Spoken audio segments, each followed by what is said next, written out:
రౌడీల బొమ్మలు పెట్టుకుంటారా ఎవడన్నా? పొద్దున్న లేస్తే బూతులు మాట్లాడేట బొమ్మలు పెట్టుకుంటారా?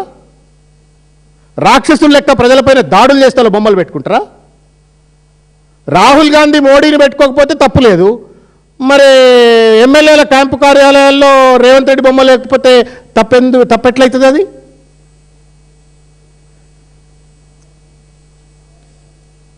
మూడు రంగుల జెండా బట్టి అని రేవంత్ పాట పాడతాడు.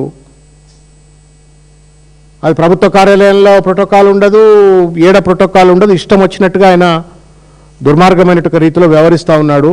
ఇది రావణ రాజ్యం నడుపుతూ ఉన్నాడు. కర్నూలు రాజ్యం, ఇది మహబూబ్నగర్ రాజ్యం లెక్క కొడతలేదు. కల్వకుర్తి ఆయనకు కర్నూలుకి ఏం సంబంధమో అర్థం కాదు. వాళ్ళ రాజ్యం, వాళ్ళ ఫ్యాక్షన్ పాలిటిక్స్ అని తెలంగాణలో చూపెడతా ఉన్నాడు ఇవాళ. మేము ఒకటే రిక్వెస్ట్ చేస్తూ ఉన్నాం డీజీపీ గారిని, గజ్వేల్ క్యాంపు కార్యాలయం పైన దాడి చేసినట్టు ప్రతి ఒక్కరిపైన కూడా కేసులు పెట్టాలా, వాళ్ళపైన న్యాయపరమైన చర్యలు తీసుకోవాలా. ఇది విధ్వంసం కాదు, ప్రతిపక్ష నేత ఇంటిపైన దాడి ఆయన పైన హత్యాయత్నం లాంటిదే. కేసీఆర్ గారి పైన కుట్రపూరితంగా చేయాలనుకున్నటువంటి ఒక హత్యాయత్నం మాత్రమే, తగిన కేసులు నమోదు చేయాలని చెప్పని డీజీపీ గారికి విజ్ఞప్తి చేస్తూ ఉన్నాం.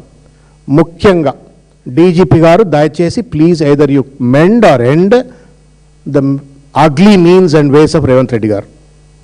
తెలంగాణ రాజకీయాన్ని కలుషితం చేస్తూ హింసాయుత వాతావరణాన్ని రెచ్చగొడుతున్న రేవంత్ రెడ్డి గారికి పోలీస్ స్టైల్లో కౌన్సిలింగ్ అన్నా చేయండి, లేదు ఆయన చిల్లర మాటలనన్నా బంద్ చేపియండి అని చెప్పని కోరుకుంటా ఉన్నాను. మొత్తానికి మిమ్మల్ని మాత్రం వదిలిపెట్టాం, ఇటువంటి చిల్లర ప్రయత్నాలను మాత్రం